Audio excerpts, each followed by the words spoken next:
tens que colocar na tua cabeça uma coisa. Os melhores vendedores do mundo, eles não são os melhores porque eles são carismáticos, porque eles nasceram com o dom da fala. Eles são os melhores porque, além de tudo, eles têm uma coisa que os outros não têm, que é a resistência mental. E os últimos capítulos do Prospecção Fanática, sim, estamos nos últimos capítulos deste queridíssimo aqui, mas eu vou trazer outros livros aqui para vocês também. Mas, nesses últimos 3 capítulos, o Jeb, ele fala sobre essa parte da mentalidade. E se tu já viu os outros vídeos aqui, tu sabes que eu fui trazendo capítulo a capítulo, trazendo sobre prospecção, cadência, mensagem, técnica, enfim, tudo que ele foi trazendo lá. E agora a gente chega numa parte que ele fala basicamente sobre alta performance, que é aquilo que vai determinar se o vendedor vai aguentar, vai seguir firme, vai dar o seu máximo e vai ter resultado, ou se ele vai pedir para sair. Eu, particularmente, achei genial ele ter deixado essa parte pro final do livro. E o mais legal é que ele não é só esse livro que fala sobre mentalidade. No Spin Selling, que é um livro muito, muito conhecido, o Neil, o autor, ele traz que os vendedores de alta performance têm mais controle emocional. Tem vários conteúdos do 30 Minutes to President's Club, que eu já trouxe outros conteúdos aqui também para vocês, que ele fala sobre a consistência, que os melhores vendedores, não são os melhores porque eles têm mais técnica, mas porque eles são mais consistentes. E também não negocie como se sua vida dependesse disso. O Chris Voss, ele nos mostra que as negociações, elas falham não pela falta de técnica, mas muitas vezes pela falta de preparo mental. Eu já falei sobre um dos vídeos aqui, em outro vídeo aqui, sobre o Josh Brown, eu adoro o conteúdo dele. Ele fala algo assim, que é: as pessoas não temem a prospecção, elas temem os sentimentos que vêm com a prospecção. E isso conecta perfeitamente com o que o Jeb fala nos capítulos aqui 21, 22 e 23. Ele fecha o livro justamente falando daquilo que quase ninguém treina, só que todo mundo sofre, que é com essa parte mental. Porque no fim das contas, segundo ele, a tua mente é o teu maior recurso ou o teu maior sabotador. Tu que vai escolher como que ela vai te ajudar. Então, bora fechar essa série de livro com chave de ouro. Bom, no capítulo 21 ele fala aqui sobre a resistência mental em vendas, desenvolvendo resistência mental. E ele começa com uma frase que não tem autor aqui, sem autor definido, que ele diz assim: quando a coisa fica difícil, os mentalmente preparados seguem em frente. O Jeb, ele chama os vendedores de atletas corporativos. Várias vezes ele faz isso aqui ao longo do livro. Ele diz que os vendedores são o coração da empresa e que sem eles as coisas não andam. Então, se os vendedores fossem um time profissional, se uma empresa fosse um time profissional, os vendedores seriam aqueles atletas que estão o tempo inteiro no campo, enquanto todo o restante da organização está lá nos bastidores, oferecendo suporte. Eu, pessoalmente, eu não concordo 100% com isso. Porque de nada adianta tu ter o vendedor lá enchendo o pré-vendedor enchendo o pipeline, mas aí o vendedor também não consegue aproveitar, ou não adianta tu ter o melhor time de vendas, o teu produto não entregar, ou tu conseguir vender e o teu time de CS não atender direito. Não adianta ter um baita de um incrível fechamento e a tua operação não conseguir sustentar. Só que eu entendo o que ele traz aqui, eu entendo essa intenção. Eu vejo a intenção dele mais numa linha de falar assim: os vendedores, eles vivem sob muita pressão de performance o tempo inteiro, num nível que várias outras áreas não vivem. E por isso os vendedores, eles têm que ter uma espécie de preparo emocional equivalente a atletas de elite. Mas na prática mesmo, eu, Fernanda, não vejo muito isso acontecer na grande maioria das vezes nas empresas. Os vendedores são muitas vezes tratados como esse coração da empresa, mas eles não se colocam dessa forma. Mas enfim, voltando ao livro. Jeb, ele traz nesse capítulo aqui, ele é o maior capítulo dos últimos 3, e ele traz vários pontos aqui sobre pesquisa, sobre resistência mental. E ele diz que a resistência mental, muitas vezes, é mais importante que o próprio talento, que a experiência prévia, que a educação formal, que a habilidade técnica, ou até mesmo a técnica de vendas propriamente dita. Porque ele fala que a resistência mental é o que permite alguém continuar prosperando, mesmo se tiver sob pressão. Então, quando os outros chegam cheios de técnica, mas não têm essa parte mental desenvolvida, eles desmoronam nesses momentos mais críticos, porque eles não têm essa firmeza interna, digamos assim. E aí ele traz aqui, na página 250, algo que o James Lower considera aqui como 7 dimensões fundamentais da resistência mental. O James, ele foi um dos primeiros especialistas a identificar a psicologia do vencedor. E ele fala que essas 7 dimensões são autoconfiança, controle da atenção, redução da energia negativa, aumento da energia positiva, manutenção dos níveis de motivação, controle da atitude e o controle visual e imagético. E aí vem um ponto que o Jeb traz e que para alguns pode parecer besteira, para outros é um baita incentivo. Eu faço parte da galera que fica incomodada no bom sentido com esse tipo de fala, que vê como um incentivo, mas eu sei que nem todo mundo vê assim. Que ele traz algo aqui na página 251, que ele fala assim: perder é uma escolha, mediocridade é uma escolha. E aí, várias coisas que ele vai trazendo aqui, ele basicamente fala assim, que não existe essa história de que os vendedores nascem assim. Eles são criados, moldados, treinados. Qualquer pessoa que realmente se comprometa com o próprio crescimento, que ajuste o seu ambiente, então ele traz várias vezes que o ambiente é absurdamente importante. A partir do momento que a pessoa busca melhoria constante e está disposta a fazer o que precisa ser feito, ela consegue se tornar um vendedor de alta performance. E aqui tira o vendedor, coloca um profissional de alta performance. O Jeb, ele também fala aqui, ele afirma aqui, na verdade, que a escolha é um dos motivos pelos quais os vendedores tanto fracassam. E por isso que eles ficam pulando de empresa para empresa. Então ele diz assim, a empresa dá treinamento, ela dá orientação, ela dá estrutura, mas a pessoa falha. Por quê? Porque ela não tem resistência mental. O Chris Voss, ele fala sobre isso também. Ele fala que os negociadores de elite, eles não são mais bem-sucedidos porque eles são mais inteligentes. Eles só aguentam mais pressão. E aí uma das frases que ele traz aqui foi do Churchill, que eu acho que vale muito tu anotar aí e pensar sobre ela, que fala assim: quando tu estiver passando pelo inferno, continue andando. E essa frase, ela combina muito com o que ele traz depois sobre fé no processo, fé no acúmulo das decisões diárias, fé em fazer as coisas certas todos os dias, mesmo que às vezes tu não consiga ver de uma forma mais imediata os resultados aparecerem. É que nem ir na academia. Cara, fé que comer certo e ir pra academia vai te deixar com o corpo que tu quer. Mesmo que no primeiro dia tu não veja, no segundo, no terceiro, no quarto, no quinto, tu sabe que tu tá fazendo o que tem que ser feito. E aí ele traz algo aqui, eu fui riscando, sério, eu risquei várias coisas aqui, ó. Mas ele fala aqui que todo mundo quer a glória do fechamento, mas poucos querem pagar o preço do sucesso, que é o trabalho duro. E que em vendas, esse trabalho duro tem nome, que é a prospecção. E aí o Jeb, depois ele traz uma frase aqui do Napoleão Hill, não sei se vocês vão conseguir ver aqui, que ele diz assim: desejo é o ponto inicial de toda realização, não uma esperança ou uma vontade, mas um desejo agudo e pulsante que transcende todas as coisas. Depois ele cita uma outra frase do Brian Stanton, que fala que o desejo é a mãe da atividade de vendas. E aí, depois disso, ele traz 3 perguntas que eu sugiro fortemente. Pare, anote e depois tu reflita sobre elas. Que ele fala assim: o que tu quer, como tu planeja conseguir o que tu quer e o quanto tu quer isso de verdade. Muitas vezes a gente acha que quer algo, só que a gente não quer tanto assim. Às vezes a gente quer porque outras pessoas querem que a gente queira, sabe? E a gente não para pra pensar no caminho que a gente tá tomando, o que a gente gostaria de fazer. E eu vejo muito isso, assim, quando ele traz aqui, numa linha aquele do gato em Alice no País das Maravilhas, que se tu não sabe pra onde tu quer ir, qualquer caminho serve. E eu terminei essa semana o livro que se chama Pense de Novo. E o Adam, que é o autor do Pense de Novo, ele falou 3 coisas que eu falei, inclusive hoje no meu canal, lá no Insta. Que ele fala sobre a visão de túnel, que é quando desde muito cedo tu toma uma decisão e tu fica cego para outras possibilidades. O Adam também falou sobre a escalada do compromisso, que é quando a gente se dedica tanto a um plano e ele não acontece como a gente queria que ele tivesse acontecido, a gente fica teimando e investindo mais recursos nele, a gente quer justificar racionalmente a nossa decisão. A gente quer, no fundo, proteger o nosso ego, proteger a nossa imagem.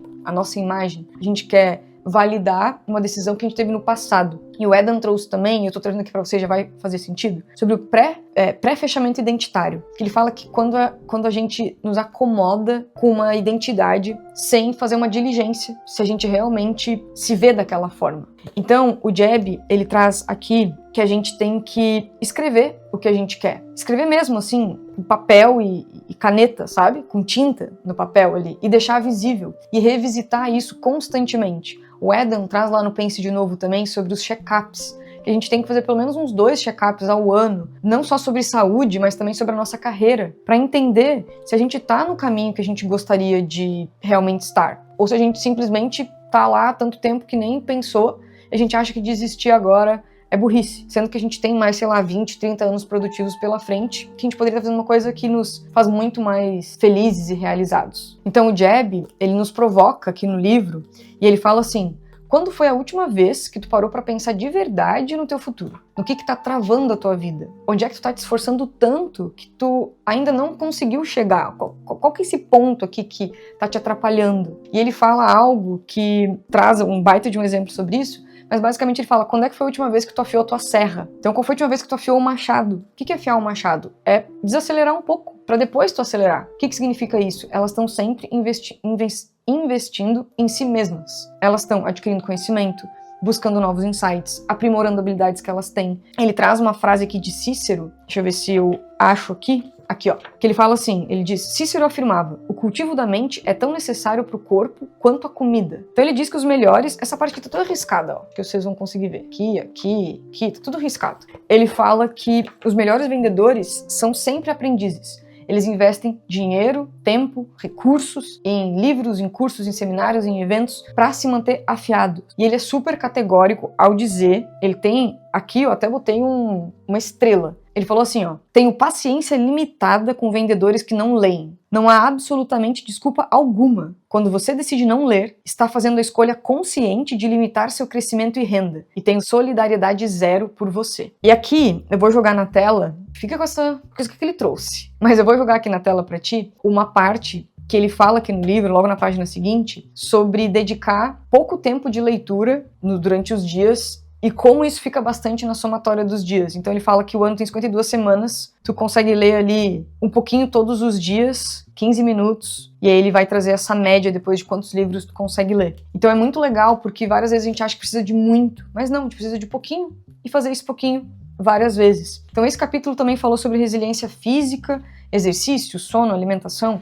Eu acredito que nada de novo, não vou entrar em detalhes, mas ele traz aqui sobre exercício frequente, sobre o sono. Então, basicamente, a gente tem que ter clareza mental, porque a rotina de vendas é uma rotina intensa. A gente tem muita pressão, tem muita coisa para fazer, muita gente para falar. Depois ele fala também sobre alimentar a atitude. Então ele fala aqui que a gente tem que esperar vencer e acreditar que tudo acontece por uma razão. Então tu tem que buscar o aprendizado em cada perda. E ele traz a importância da gratidão. Eu achei bem importante essa parte. Eu gosto bastante dessa parte. Que ele fala que vendedores de elite, eles são gratos pelo trabalho, eles são gratos pelos desafios, eles são gratos pelos clientes, pelas contas que não fecharam, eles são gratos pela empresa, pelos bons líderes, pelos líderes que são ruins, porque eles veem que tudo tem algo para ser ensinado. Então, a gratidão, ela ajuda a manter a automotivação ativa. E aí ele fecha esse capítulo com algo que eu acho bem interessante também para trazer para vocês, que ele fala aqui, ó, quando estiver no topo, ataque-se. O que significa isso? Quando tu estiver no topo, não relaxa só porque tu chegou lá. Não entra nessa ilusão de que o sucesso ele se sustenta sozinho. Se tu estiver em segundo lugar, ataca o líder. Mas se tu estiver em primeiro lugar, ataca a ti mesmo. O único adversário que tu tens é a tua versão de ontem. Os vendedores de elite, segundo ele, eu concordo, eu já até escrevi sobre isso na minha newsletter, ele fala que os vendedores de elite, eles competem com eles mesmos. Eles acreditam que merecem estar ali, eles têm um foco inabalável em melhorar continuamente para serem melhores do que eles foram ontem e piores do que eles vão ser amanhã. Então ele termina essa parte falando que vencer ao nivelar as suas expectativas por baixo é bem idiota. Então, super legal esse capítulo 21. Aí no capítulo 22, gente, é uma página, aqui ó, uma página. Mas é uma página que tem um baita de um peso. Ele começa aqui com uma frase do Gary Ryan Blair, que ele fala assim, faça mais que o necessário. Qual é a distância entre alguém que alcança constantemente os objetivos e aqueles que passam a vida e a carreira apenas os perseguindo? O quilômetro extra. E é exatamente disso que esse capítulo de uma página aqui fala, que é a diferença entre quem chega lá e quem vive quase chegando ou abandona ali no meio do caminho. Então o Jeb, ele diz aqui que ele não lembra quando ele ouviu essas palavras aqui, que eu vou dizer, essas 11 palavras, mas quando ele escutou, elas ficaram ecoando na cabeça dele por anos, que dizia assim, quando for a hora de voltar para casa, faça mais uma ligação. Sim, só isso, simples e direto, como livro, como um todo. E com o tempo isso virou até um mantra, virou mais do que um lembrete, virou um mantra mesmo. Inclusive, ele autografou esse meu livro e ele escreveu aqui, ó, One More Call, uma chamada a mais. Eu tenho também post-its colados na minha frente ali como lembretes. Agora eu tenho um que tá escrito, quem tá preocupado com a concorrência já perdeu. Tá colado ali no meu monitor. E o Jeb, ele conta nesse capítulo aqui que, por mais que ele tivesse cansado, destruído, frustrado, passando frio, calor, enfrentando rejeição, sem fechar nada, ele repetia mentalmente isso. Quando for a hora de ir pra casa, faça mais uma ligação. One more call. E ele fazia, mesmo sem vontade, sem energia, sem acreditar, ele fazia. E essas ligações em algum momento começaram a virar vendas. Era quase como se o universo estivesse falando pra ele: parabéns por não desistir, toma aqui o teu retorno. E ele percebeu que esse empurrão final ali era um gesto muito pequenininho, feito na pior hora do dia, quando ele não aguentava mais, mas multiplicava os resultados. Virava renda e tinha um impacto absurdamente positivo. E aí, com o tempo, ele começou a compartilhar essa frase com outros profissionais de vendas também. E aí ele até fala aqui que de tempos em tempos, alguém chegava ali pra ele e falava assim: Jeb, tu não vai acreditar, tava quase desistindo, mas decidi fazer uma última ligação. E o cara comprou direto comigo, acredita? Então ele fala ali que prospectadores fanáticos têm essa autodisciplina para fazer coisas difíceis. E que os profissionais de alto empenho ficam cansados, ficam com fome, sentem dor, sentem frustração, têm dias ruins, como todo mundo, mas eles não deixam isso determinar o fim do dia. Eles não vão para casa quando dá vontade, eles vão para casa quando terminam, e sempre terminam com uma ligação a mais. E aí, gente, para fecharmos, temos aqui o capítulo 23, que ele fala que é a única pergunta que realmente importa. No final do livro, ele conta que a história, que eu não sei se é verídica ou não, do filho do Jeb, mas é uma daquelas cenas que parece coisa de filme, assim.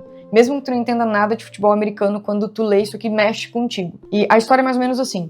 O filho do Jeb jogava futebol americano num time pequeno. Jogava e tinha um time que eles eram adversários, que era um time grande, que tinha recurso, que era um time assim que tu já sabia que vai perder. Os pais já estavam esperando essa derrota. Só que, nesse jogo específico, o time do filho do Jeb estudou, mapeou o padrão, foram lá assistir o jogo do adversário, treinaram duro mesmo, se prepararam mentalmente, fisicamente. E aí no dia do jogo, tava um sol pesado lá na Georgia, baita calor, pressão emocional muito grande, o time lá entrou em campo, torcida maior, tudo maior e melhor. E aí começaram a jogar, o time do filho do Jeb, cara, mandando bem, mas em algum momento eles começaram a cansar. E aí o técnico do time do filho do Jeb começou a gritar do lado do campo, assim, pra galera, de forma contínua: o quanto vocês querem isso? E toda vez que ele gritava isso, os guris reagiram. Os guri corriam mais rápido, apertavam mais a marcação, não deixavam a bola passar, entravam com mais vontade nas jogadas, e o outro time começou a se abalar, do tipo, caramba, como assim? Já tava ganho pra gente. E aí o Jeb, ele narra assim de um jeito incrível, e é um capítulo também que tem 3 páginas, mas ele fala tipo assim: o calor era absurdo, o cansaço mental tava enorme, os guris estavam exaustos, estavam ali ofegantes, chegando no limite físico, só que tinha algo muito forte sustentando tudo aquilo. Eles queriam muito, muito mesmo. Era o jogo deles, da vida. E o técnico não parava de gritar: mais uma jogada, mais um touchdown, quanto que vocês querem isso? E pela primeira vez, ele cita aqui que os pais começaram na arquibancada a acreditar que de fato poderiam ganhar, que ia ter uma chance real. E aí teve um determinado momento ali que a bola, teve um lance lá que a bola foi para um lado, o menino correu, o outro foi atrás, aqueles lances confusos, apressados, que a gente não consegue entender o que está acontecendo. E aí eles se deram conta de que foi ponto, e o time do filho do Jeb tinham ganhado a partida. Aí os guri gritaram, dançaram, se abraçaram, jogaram no chão, pularam ali, uns correndo contra os outros. Era como se ele tivesse lendo, quando a gente tá lendo aqui, é tão bem narrado que parece que a gente tá acompanhando ali um final de um campeonato mundial, e pra eles era mesmo, obviamente, porque o Jeb narra, assim, de uma forma muito, muito bonita, assim. Só que ele traz aqui, nessa metáfora, gente, algo que a gente carrega, que a gente deve carregar para vendas e também para a vida. Ele diz que sempre vai existir alguém mais forte, mais rápido, mais esperto, mais experiente, mais financiado do que tu. Sempre vai ter um concorrente que as pessoas conhecem mais, uma meta mais difícil, uma objeção mais dura, uma frase mais pesada. Sempre vai ter uma montanha entre o que tu queres e onde que tu tá. E nessas horas, não importa o tamanho, a força, o talento, o diploma, o recurso, o histórico, a inteligência ou qualquer justificativa que várias vezes a gente se dá como desculpa, do tipo, é muito difícil, eu não vou conseguir por causa disso. Então ele traz nesse final aqui do livro, que é muito bom, que ele diz assim: quando tu estiver cansado, quando tu estiver desmotivado, enfrentando uma rejeição, quando tu tiver a escolha de ir para casa ou fazer mais uma ligação, quando tu encarar o teu próprio Golias, a a pergunta fundamental é sempre o quanto tu queres isso. E é com essa pergunta que eu quero encerrar o nosso livro aqui, que ele encerra dessa forma também, e é um livro que eu considero maravilhoso. Então eu gostaria muito que tu parasse um momento e refletisse contigo. Só responde pra ti. O quanto eu quero isso? O quanto eu quero isso que eu estou fazendo? E acho que essa resposta vai te dar um bom guia. Obrigada a ti que acompanhou até aqui. Até o nosso próximo vídeo.